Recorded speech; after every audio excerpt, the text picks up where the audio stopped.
د چین صدر شي جی پینګ د فروری په 24مه د روس په یو مجله روسیز ښکاره کې په خپل لیکل شوي مضمون کې 12 نقاطي پلان د روس او اوکراین جګړې د ختمون لپاره وړاندې کړي.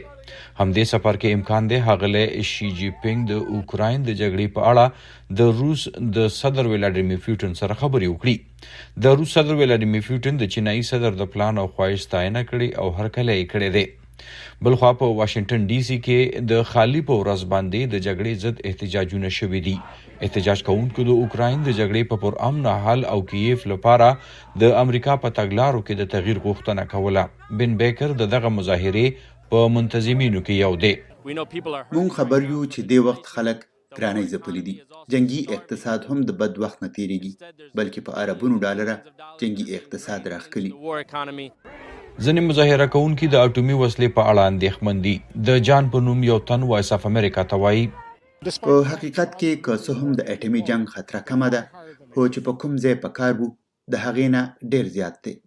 د نړیوال مارکیټ په اړه ولسي رای اندازه کوونکې ادارې نظر پوښتنه ښایي چې یو کم 80% امریکایان چې خپله پیژنګلو د ډیموکرېټک ګوند د پلویانو په توګه کوي او 80% چې خپل ځانونه آزاد بولي اوس هم اوکراین ته د وسلو او پیسو د لیږلو طرفداره دي. خو په ریپبلیکن ګوند کې بیا 42% پلویان دغه غوښتنه کوي.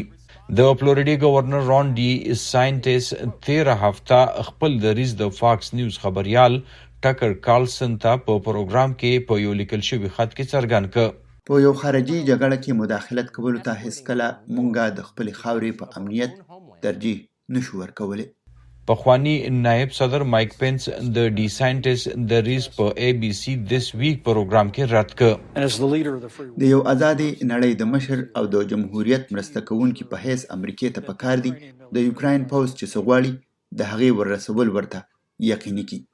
مایک پینس او ډي ساینټس د دواړو په کال 2024 کې د امریکا صدارتي انتخابونو کې په برخه اخیستو باندې غور روان دي، خو لا هم په رسمي توګه نمونه نه دي اعلان شوي. په امریکایي اولس کې اوس هم د اوکراین سره د ودرېدو پلویان ډیر دي، خو په ډیموکرېټک ګوند کې ځینې د روس سره د خبرو کولو پلوي دي.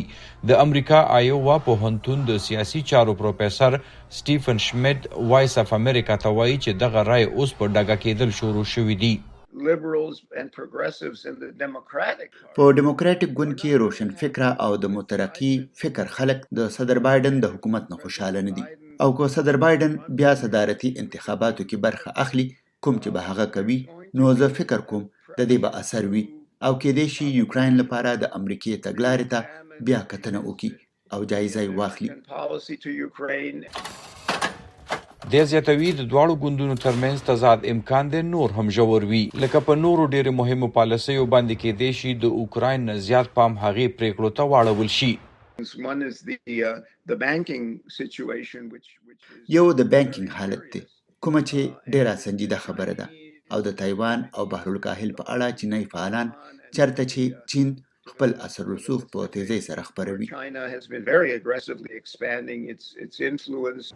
اغلی شمیت وایي تمه ده چې څنګه د کال 2024 د امریکا صدارتي انتخابونو لپاره کمپاینونه تاوده کیږي، همدومره به د اوکراین لپاره د امریکا په تګلاره بحثونه سیوا کیږي.